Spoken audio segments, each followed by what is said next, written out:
السلام علیکم۔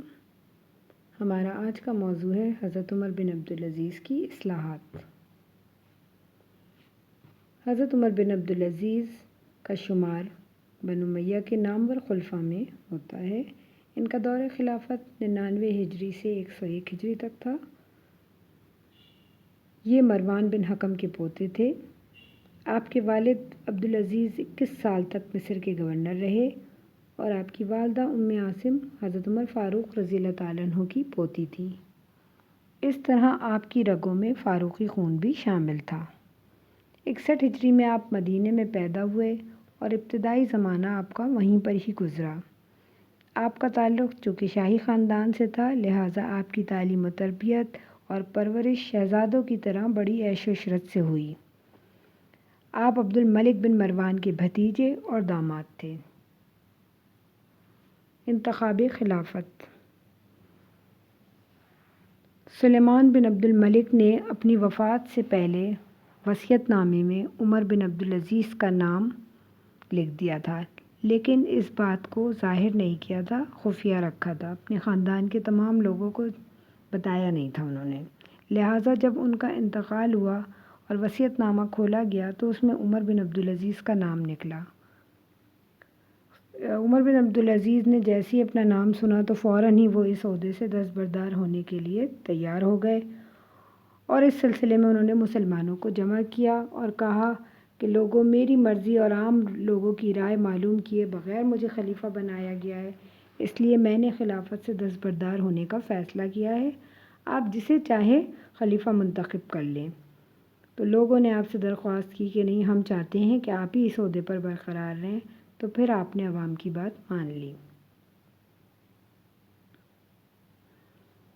اصلاحات۔ حضرت عمر بن عبدالعزیز نے جب حکومت سنبھالی تو اس وقت ملک بھر میں بدعنوانیوں کا بازار گرم تھا۔ حکومت میں وہ تمام خرابیاں پیدا ہو گئی تھیں جو ایک شخصی حکومت میں ہونی چاہیے۔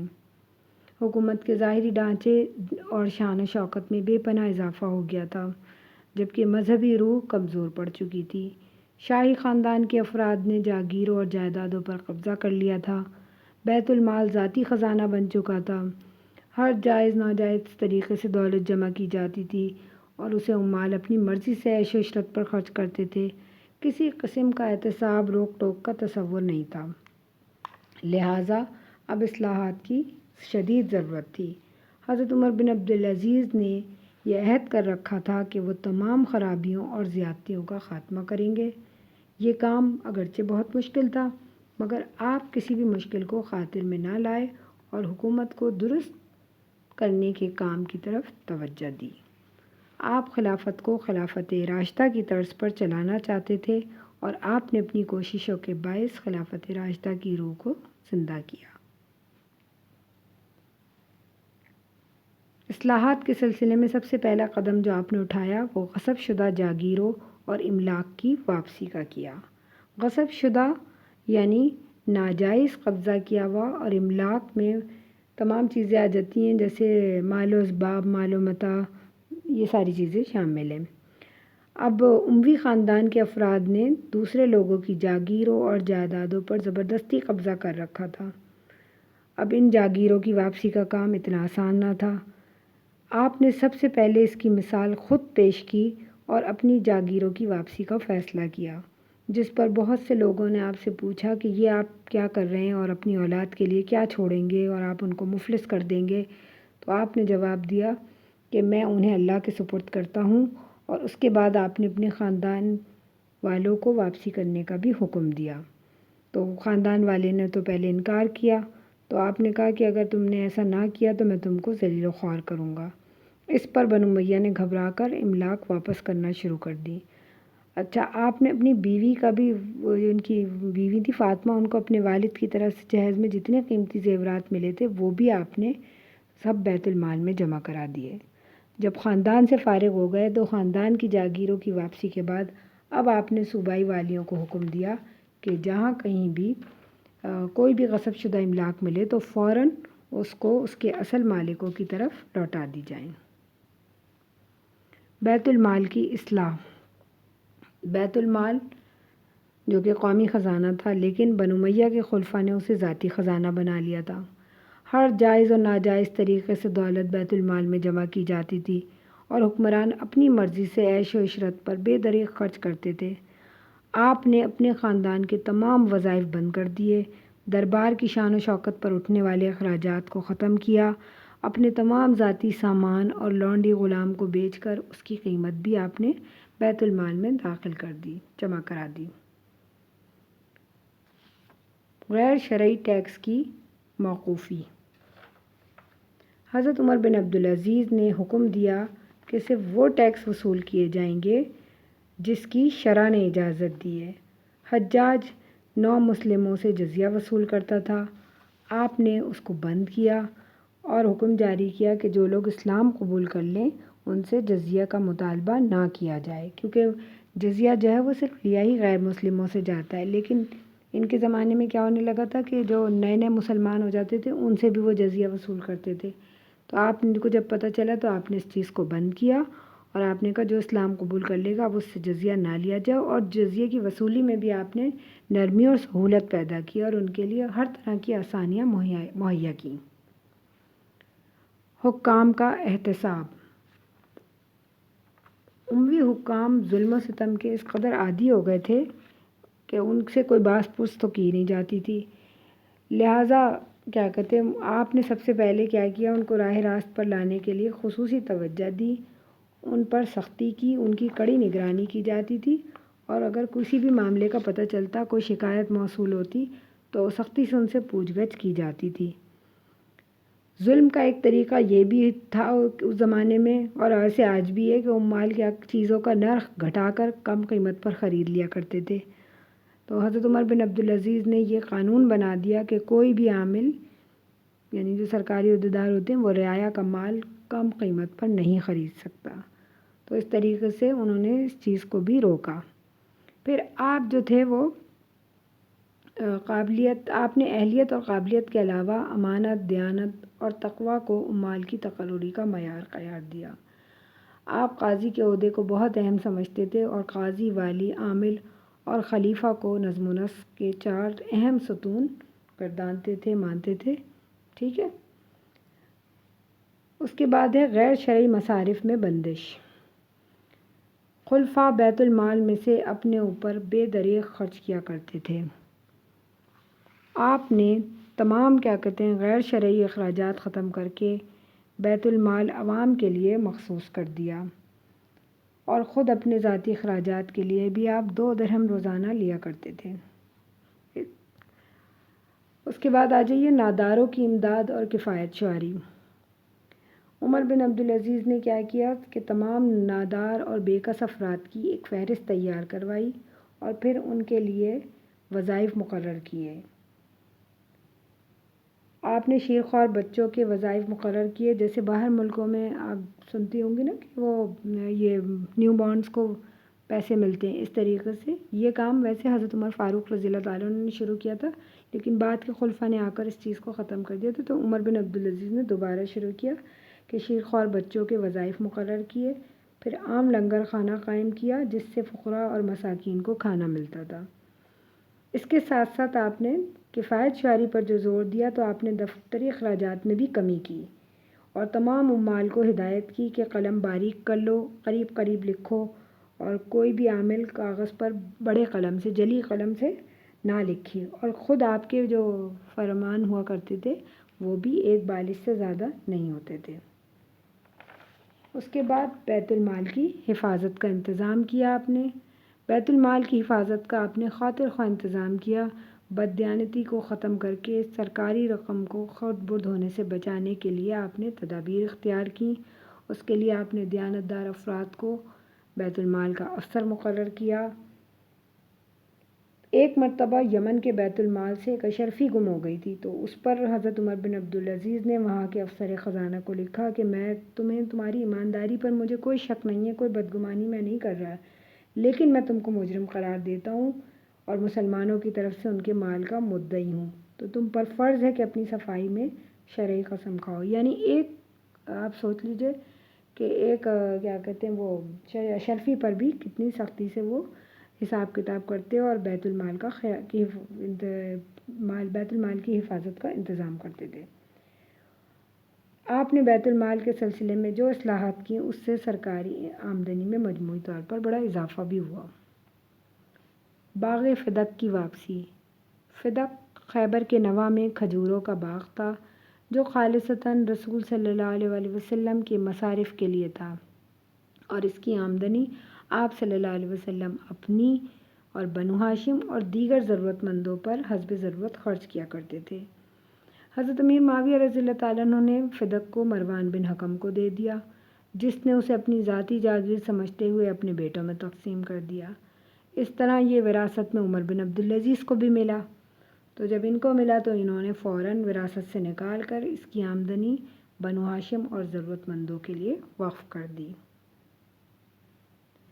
خوارج سے رواداری۔ خارجی فرقہ جنگ صفین کے بعد وجود میں آیا اور اس نے بنو امیہ کے تقریباً ہر خلیفہ کے زمانے میں بغاوتیں کیں۔ عمر بن عبدالعزیز نے ان سے محاذ آرائی کی پالیسی ترک کر دی اور ان کے ساتھ حسن سلوک کر کے ان کو پرامن شہری بنانے کی کوشش کی۔ آپ کے عہد میں خوارج بھی خوش رہے اور حکومت سے ان کی کوئی ایسی بڑی جنگ نہیں ہوئی۔ تبرع پر پابندی۔ تبرع کے معنی ہیں نامناسب الفاظ جو کسی کے لیے استعمال کیے جائیں، لعنت ملامت کرنا، لعن طعن کرنا۔ بنو امیہ کے زمانے میں یہ بھی بری رسم جاری ہو گئی تھی کہ نماز کے خطبے میں حضرت علی رضی اللہ تعالیٰ عنہ کو برا بھلا کہا جاتا تھا۔ حضرت عمر بن عبدالعزیز نے اس بری رسم کو بند کیا اور اس کی جگہ آپ نے قرآن مجید کی آیت پڑھنے کا حکم دیا۔ اس کا ترجمہ میں آپ کو بتا دیتی ہوں کہ اللہ تعالیٰ عدل اور احسان اور قرابت داروں کو دینے کا حکم دیتا ہے اور فحش برائی اور ظلم سے منع کرتا ہے کہ شاید تم سمجھو۔ غیر مسلم رعایا سے سلوک۔ اسلامی سلطنت میں غیر مسلم شہریوں کو ذمی کے لقب سے یاد کیا جاتا ہے۔ عمر بن عبدالعزیز نے ان غیر مسلموں کے ساتھ ایسی نرمی اور شفقت کا سلوک پیش کیا جس کی مثال عہد فاروقی سے ملتی ہے۔ حضرت عمر بن عبدالعزیز نے ذمیوں اور مسلمان کی جان و مال کی حفاظت میں کوئی فرق نہیں کیا اور ذمی کے خون کی قیمت مسلمان کے خون کے برابر قرار دی۔ کوئی مسلمان ذمیوں کے مال پر دست درازی نہیں کر سکتا تھا۔ مسلمانوں کی اخلاقی اصلاح۔ حضرت عمر بن عبدالعزیز نے مسلمانوں کی اخلاقی اصلاح بھی کی اور اسلامی تعلیمات اور اقدار کے منافی رسوم اور نظریہ اور تفریحات کو سختی کے ساتھ روکا۔ شراب کی بندش۔ شراب نوشی کے مکمل خاتمے کے لیے آپ نے شراب کی دکانوں کو بند کر دیا۔ ذمیوں کو مسلمانوں کے شہروں میں شراب نہ لانے کا حکم دیا گیا اور اگر کسی مسلمان نے اعلانیہ شراب پی تو اس کو سخت سزا دی جاتی تھی۔ اس طریقے سے آپ نے شراب کی روک تھام کے لیے اقدامات کیے۔ اجمی رسومات پر پابندی۔ بازنطینی اور اجمی تمدن کے برے اثرات سے مسلمانوں کو محفوظ رکھنے کے لیے عمر بن عبدالعزیز نے جنازے کے ساتھ عورتوں کو نوحہ خوانی کرتے ہوئے چلنے سے منع کیا، راگ رنگ اور باجے کو ممنوع قرار دیا۔ حماموں میں مرد اور عورتیں بلا تکلف نہایا کرتی تھیں اور ستر پوشی کا وہاں کوئی معقول انتظام نہیں تھا۔ دیواروں پر اخلاق سوز تصاویر بنی ہوئی تھیں، ان کو آپ نے مٹوایا۔ آپ نے عورتوں کو حمام میں غسل کرنے سے منع کیا۔ مردوں کو فیشن کے طور پر بال لمبے رکھنے سے منع کیا، بلکہ جمعے کے دن آپ کی پولیس کے جو سپاہی ہوتے تھے وہ مساجد کے دروازوں پر کھڑے ہو جایا کرتے تھے اور فیشن کے بالوں کو کاٹ دیا کرتے تھے۔ احیائے شریعت اور مذہبی خدمات۔ شریعت شرع سے نکلا ہے جس کے معنی ہیں سیدھا راستہ جو واضح ہو، اور احیا کے معنی ہیں زندہ کرنا، حیات نو یعنی دوبارہ سے زندہ کرنا۔ تو آپ نے حضرت عمر بن عبدالعزیز کی اصلاحات میں ایک بہت بڑا کارنامہ ان کا یہ بھی ہے کہ آپ نے شریعت کو دوبارہ سے زندہ کیا۔ آپ نے کیا کہتے ہیں وہ جو عبادات، عقائد اور اخلاق وغیرہ میں جو تبدیلیاں پیدا ہو گئی تھیں اسے پوری شدت کے ساتھ روکا۔ نماز کے وقت تمام کاروبار اور سب کام چھوڑنے کا حکم دیا اور اسلام کی اشاعت کو مقصد قرار دیا اور اپنی ساری توجہ اپنے اسلام کی تبلیغ اور اشاعت میں صرف کر دی۔ اسلام کی تبلیغ کے سلسلے میں آپ نے تبت اور چین میں بھی وفود بھیجے، جس سے اسلام کی اشاعت ہوئی اور اسلام مزید پھیلا۔ رفاع عامہ کے کام۔ عمر بن عبدالعزیز نے رعایا کی بہتری اور خوشحالی کا بھی بہت خیال رکھا۔ خراسان کے تمام راستوں میں سرائیں تعمیر کرائیں، لنگر خانوں سے فقراء، مساکین اور مسافروں کو مفت کھانا فراہم کیا جاتا تھا۔ چراگاہیں عام تھیں۔ رومی سرحد پر تباہ شدہ شہروں کو ازسر نو تعمیر کیا گیا اور ان کی قلعہ بندی کی گئی۔ اب آپ کی اصلاحات کا کیا اثر ہوا؟ تو یہ وہ تمام اصلاحات تھیں جو آپ نے آپ نے۔ اب عمر بن عبدالعزیز نے جب یہ اصلاحات کیں تو اس کے اثرات بھی بہت اچھے نکلے۔ اب ان کے عہد میں نہ تو کوئی بڑا معرکہ ہوا، نہ کسی ملک کو فتح کیا گیا، لیکن آپ کی ان اصلاحات کی وجہ سے آپ کا عہد تاریخ اسلام میں بڑی اہمیت رکھتا ہے۔ آپ نے اپنی اصلاحات سے اسلامی جمہوریت اور خلافت راشدہ کی روح کو پھر سے زندہ کر دیا۔ آپ کی مالی اصلاحات نے عوام کو اس حد تک خوشحال کر دیا تھا کہ کہتے ہیں کہ اس زمانے میں صدقہ اور خیرات لینے والا کوئی نہ رہا۔ خلاف مذہب رسوم کی روک تھام سے نے کیا کیا کہ تقوی اور دینداری کو فروغ دیا۔ آپ کے انصاف اور میانہ روی نے خوارج جیسی سرکش طاقت کو حکومت کا احترام کرنے کی ترغیب دی۔ اہل بیت اور ان کے حامی بھی مطمئن ہو کر بیٹھ گئے۔ آپ نے ہر معاملے میں حضرت عمر فاروق رضی اللہ تعالیٰ عنہ کی مثال کو سامنے رکھا اور اپنے فکر اور عمل سے ایک بار پھر عہد فاروقی کی یاد تازہ کر دی۔ تجدید اور اصلاح کے اس کارنامے کی بدولت آپ کا زمانہ خلافت راشدہ میں شمار کیا جاتا ہے اور آپ کو 5واں خلیفہ راشد مانا جاتا ہے۔ مجھے امید ہے کہ آپ کو آج کا لیکچر اچھی طریقے سے سمجھ میں آ گیا ہوگا، لیکن پھر بھی آپ کے ذہن میں اگر کوئی سوال ہے تو وہ آپ مجھ سے پوچھ سکتے ہیں۔ شکریہ۔